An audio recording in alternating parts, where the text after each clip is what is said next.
Shalom, and welcome back to another episode of Ezra International's It's All About the Aliyah. You know, for over 25 years now, Ezra International has been helping the poorest of the poor Jewish people make it home to the land of Israel, the land of their biblical destiny. Hi, I'm your host, Gary Cristofaro, and today we're going to be exploring the great lie that is the Palestinian state. What does that have to do with Aliyah?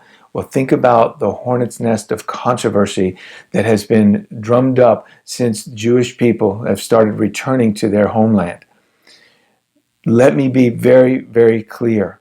There has never, ever been a state or a country, a nation of Palestine. And yet you've heard that lie spoken so often that it has become truth in most of the minds of people of the world. We're gonna take a walk through maps, and I hope that these will illustrate to some degree. It's a little bit maybe difficult to see them all, but that's okay. You'll see the region, and we're going to walk through historically what has become of this region over the years. The land of Canaan was something that God promised to Abraham. It was the land of the covenant promise made to Abraham, Isaac, and Jacob. But when God cut covenant with Abraham, he told him that for 400 years, your descendants will be in another country. That would have been Egypt, we find out later. And they became a great nation. But they would be used as a vehicle to bring judgment on the people of Canaan. God said in Genesis 15, the sin of the Amorites is not yet complete. In other words, God gave 400 more years to the people of this region, known as the Canaanites or Amorites, the ites of the Bible. You'll see that he gave them an opportunity to repent, and they did not.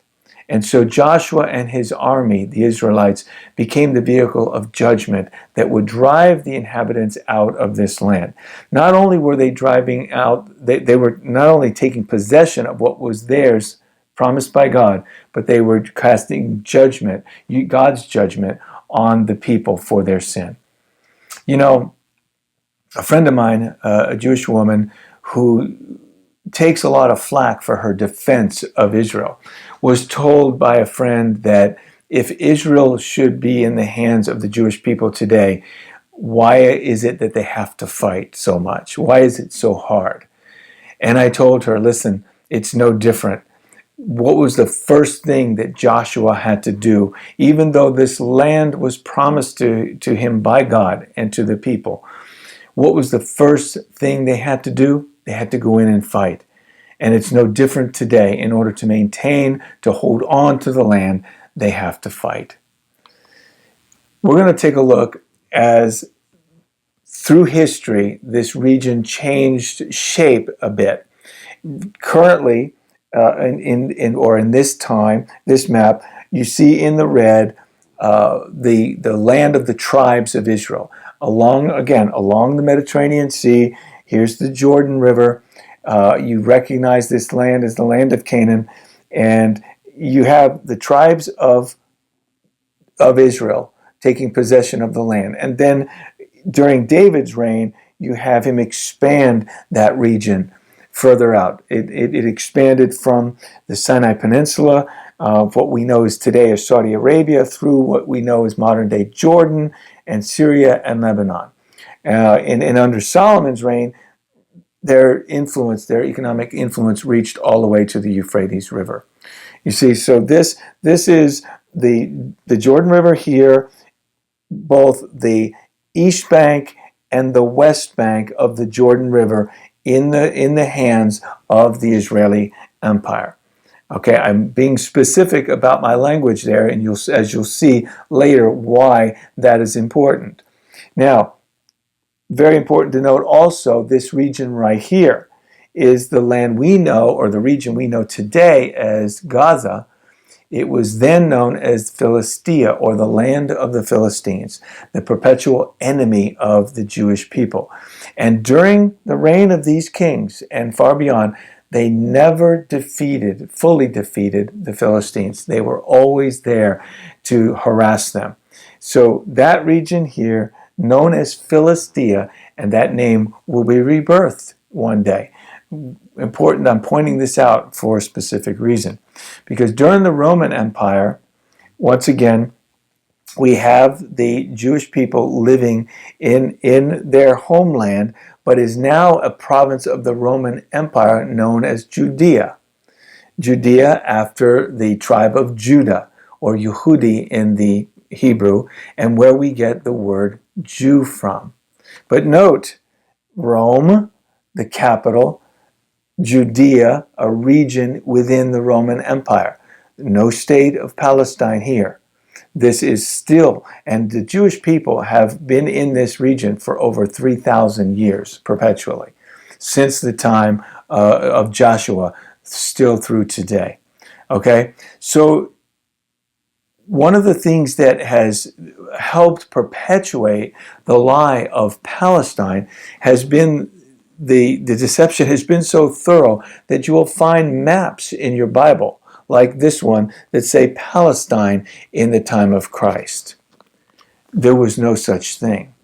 As I just pointed out to you, it was Judea. There was no such thing as a state or a region called Palestine in the time that Jesus walked the earth. In fact, it was a Roman invention or a Roman initiative that changed the region's name to begin with, but not for another over 100 years after Jesus died and resurrected. But because the Jewish insurrections became such a thorn in the Roman side, they finally came and squashed them. First, Jerusalem was destroyed in 70 AD, and then the final revolts, 132 to 136 AD, they were finally defeated. The rebels were defeated in that time. And so it was only now, 100 years after the death of Jesus, death and resurrection of Jesus, did the Romans decide to change the name of Jerusalem to Aliyah Capitolina, so that there would be no more remembrance of Jerusalem. That didn't work, but they tried. And they changed the region to Palestina or Philistia, depending on who you're reading, named after the ancient enemy of the Israelites, the Philistines. You see, this was a direct attempt to wipe out remembrance of Israel and Jerusalem. So the first use of a form of Palestine is by the Romans when they named the region Palestina or Philistia. This was just the name of a region, not the name of an ancient state. Important to understand. Then as the Roman Empire morphed under Constantine, it became known as the Byzantine Empire, when Christianity was made the religion of the empire.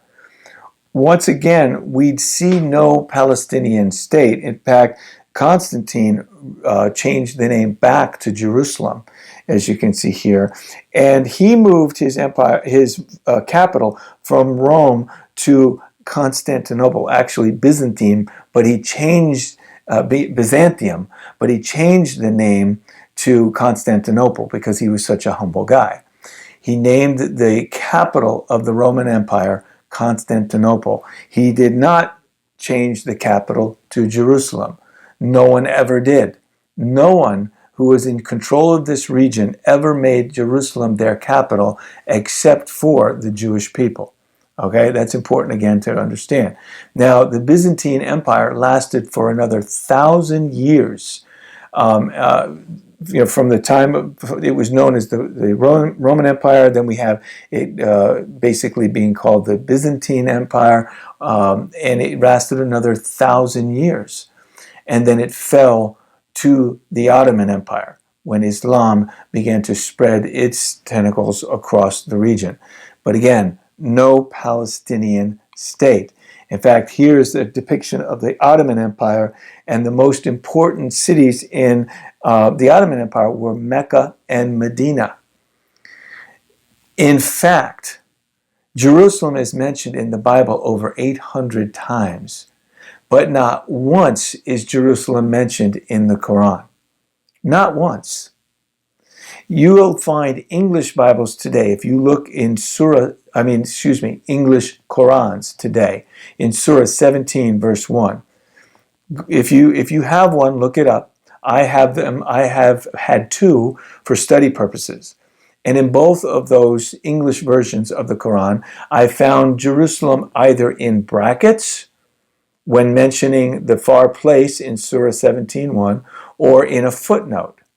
You see, Muhammad supposedly rode to a far place, it was a far mosque that he ascended to heaven from after riding his horse to this far place. But there's no mention of Jerusalem in the original text. It's only assumed for political reasons later on in English Qurans, and mentioned as the Al-Aqsa Mosque and in Jerusalem. Now, this is an interesting thought, but the fact is the Al-Aqsa Mosque wasn't completed until 780 AD. Muhammad died in 632 AD, 148 years prior. The Dome of the Rock was completed in 692 AD, 60 years after the death of Muhammad. So is this the place where Muhammad rode his horse in his midnight ride? You can decide. But no state of Palestine was ever created in the over 600 years of the Ottoman Empire. They had 600 years to do it, and they never did. 600 years to make Jerusalem their capital, and they never did. Do you understand what I'm saying about this lie? It is so deep and so thorough that most people would not realize this very obvious and provable history. Now, the Ottoman Empire, as I said, lasted for over 600 years. But after World War I, this region now belonged to the British under the British Mandate. The Ottoman Empire had been defeated, and the Balfour Declaration of 1917 said that this would be the homeland of the Jewish people. That entire region, you see, once again, I'm pointing out the Jordan River, the east bank, the west bank of the Jordan River, all of this region was to be dedicated to a new Jewish homeland. Sadly, because Jews were coming into this region in great numbers and thriving. Initially they had to drain the swamps along the coast. They had to establish farmland and businesses, and the land began to prosper. And when I said a moment ago, sadly, what happened was because of the Jewish prosperity, it drew more and more Arabs to the region from surrounding Egypt and Saudi Arabia and Iraq and Syria and Lebanon. That wasn't initially a problem. They were all thriving or working together in this region, but problems soon began because of the Islamic ideology. The Arab nations, the surrounding Arab nations, they originally had this region divided up in what were called vilayets. And during the Ottoman Empire, from 1516 to 1918, these vilayets were divided among the Arab nations. In fact, the largest portion was divided or under the control of Syria, governed by Damascus. For a short time, there was an Egyptian rule. Didn't last long. It was during the 1830s. And then later, the vilayets were under the control of Beirut, Lebanon. So once again, no state of Palestine was ever created, but the Arabs were there from the regions of Syria, Egypt, Lebanon, the countries of Syria, Egypt, and Lebanon.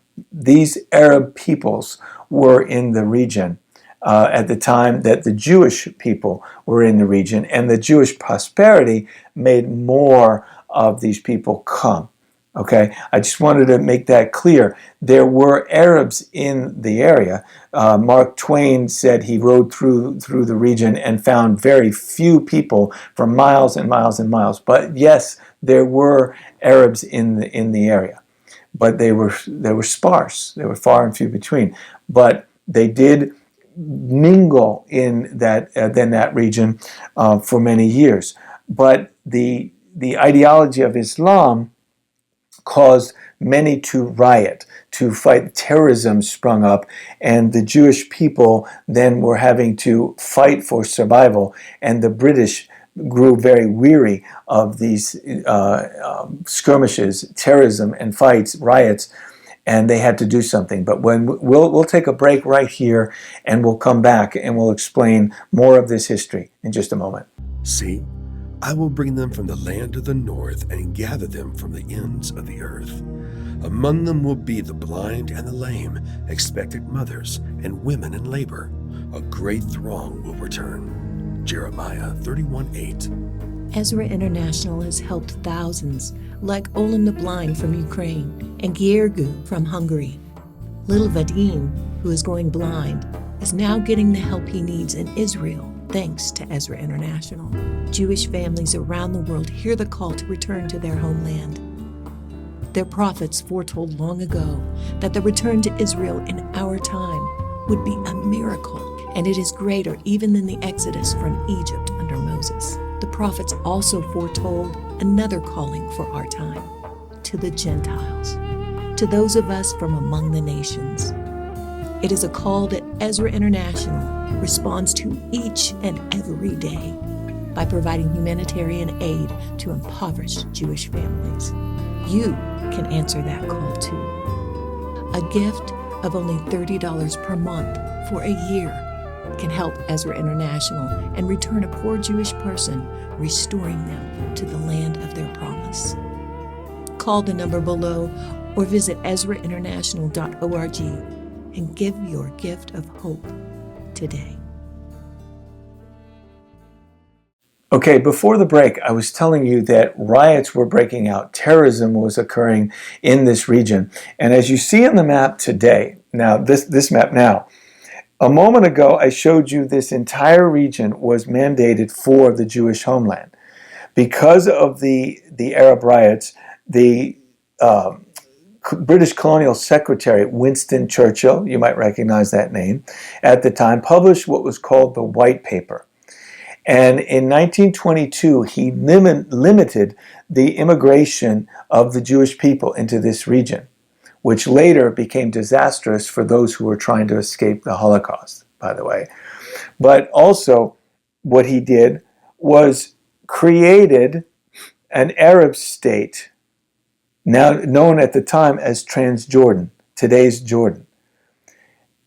77% of that original mandate was now carved off on the east side of the Jordan River to become an Arab state. If there ever was a Palestinian state, here it is. It's called Jordan. Transjordan at the time, Jordan today. But the region known as Palestine was carved off, and 77% of it was given to Arabs at the time. And to only 23% was left for a Jewish homeland. Now, there were no Jews allowed in this portion, in the Arab state, and yet there were still Arabs mixed in with the Jewish population in the remaining 23%. Now, you'll see maps of this story reversed and say that somehow the Jews kept taking land from the Arab peoples here. But this is the truth. Arabs gained 77% of this region, and then the Jewish population had to split the remaining portion with the Arabs in the 23% that was left. This map shows what the partition plan of 1947 looked like, with the Jewish portion in green here, and the orange representing the Arab portion that would have existed had the Arabs accepted the partition plan. The Arabs did not accept the partition plan, but when the British mandate expired, as I spoke to you in our previous episode, the Jewish people said, we'll take it. We will take what we can get. Better to have a portion in our homeland than none at all. And so the Jewish people said yes to this portion. The Arab population said no, and they immediately attacked this fledgling nation. In fact, here again it shows the partition plan. Here shows the invasion of the Arab armies, Lebanon, Syria, Iraq. You can see all of the directions they came from, Jordan, Egypt, attacked this ragtag fledgling army of the Jewish people, many whom have just come from the Holocaust, very little training in fighting, and yet miraculously they defeated this invasion. They won their war of independence, and they pushed back the Arab armies and maintained all of this region, the 23%, except for the area of Judea and Samaria, which became known as the West Bank. Why? Because there is a east bank of the Jordan River and there is a west bank of the Jordan River. But the media dubbed it the West Bank, and it stuck.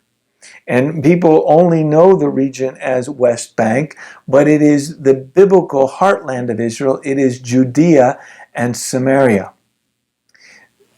So, just by using the wrong names, we get the wrong impression, and the area of West Bank stuck. And the Jewish people were not in possession of it, but the Jordanians. And the Palestinian Liberation Organization, the PLO, was formed in 1964. What does that tell you? It tells you that they weren't worried about occupation at the time, because Jordan was illegally annexing this region. PLO was formed to rid the Jewish people of the remaining portion that they had. It had nothing to do with occupation at the time. That too was a lie. And in 1967, the Jordanian, Iraq, and Saudi Arabian, Syrian, and Lebanese forces were all moved toward the border of Israel. And the Arab peoples at the time were threatening to destroy Israel, to wipe them off the face of the map. And so in a preemptive strike on June 5th, 1967, the Israeli armed forces went into action. And in the first day, in June 5th of 1967, as was told to me by a former lieutenant colonel of the Israeli Air Force, they caught the Egyptians napping. In fact, by divine providence, the Egyptian pilots were at the furthest most point from their airplanes at the time the Israeli Air Force came in. The Israeli Air Force flew under the radar, stayed undetected far longer than they ever thought they would, and came in and destroyed the Egyptian Air Force on the ground, along with their runways. And so Israel then moved its forces as they defeated the Egyptian army here in the south, moved their tanks on flatbed trucks, which was never done before, because tanks have to be can only be run for so many hours, and then they have to be serviced. But they moved their forces northward, defeated the Syrians, the Lebanese, and the Jordanians, and then took control of the region that we know as Judea and Samaria, the world calls the West Bank. But you will find it hard to find anybody depicting that region as Israel. If you look at your maps, you'll find everybody delineating this region and still showing it either as occupied territory or as disputed territory. But Israel regained the region that all on the west bank of the Jordan River all belongs to Israel today. But remember, at one time, even the East Bank was part of Greater Israel. But this region is the heartland of biblical Israel, and the region that we see today as the land of Israel is only a portion of what it once was, and yet we are told that somehow they pushed out a Palestinian people from this region. There was never a Palestinian state in this area. Now let's take a look at something that also you will hear a lot about.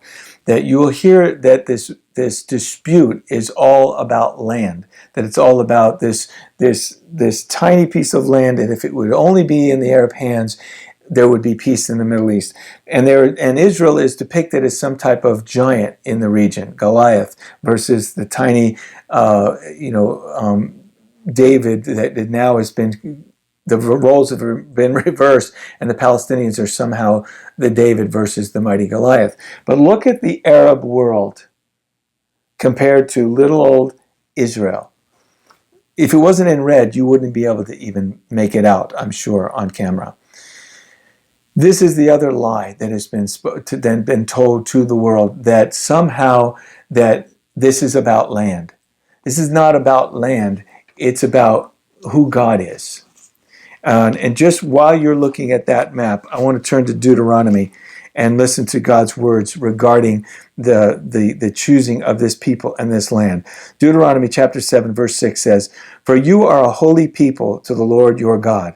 The Lord your God has chosen you to be a people for himself, a special treasure above all the peoples of the face of the earth. The Lord did not set his love on you nor choose you because you were more in number than any other people, for you were the least of all the peoples.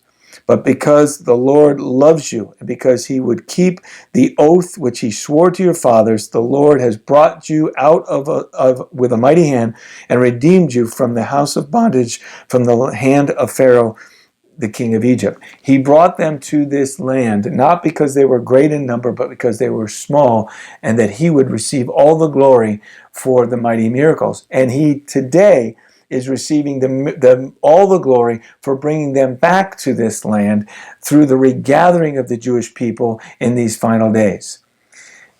God will receive the glory. He is the God of Abraham, Isaac, and Jacob, the Holy One of Israel, and there is no other. You can be a part of God's will in bringing his people back to this tiny little nation by helping us bring the Jewish people from the four corners of the earth, the Aliyah.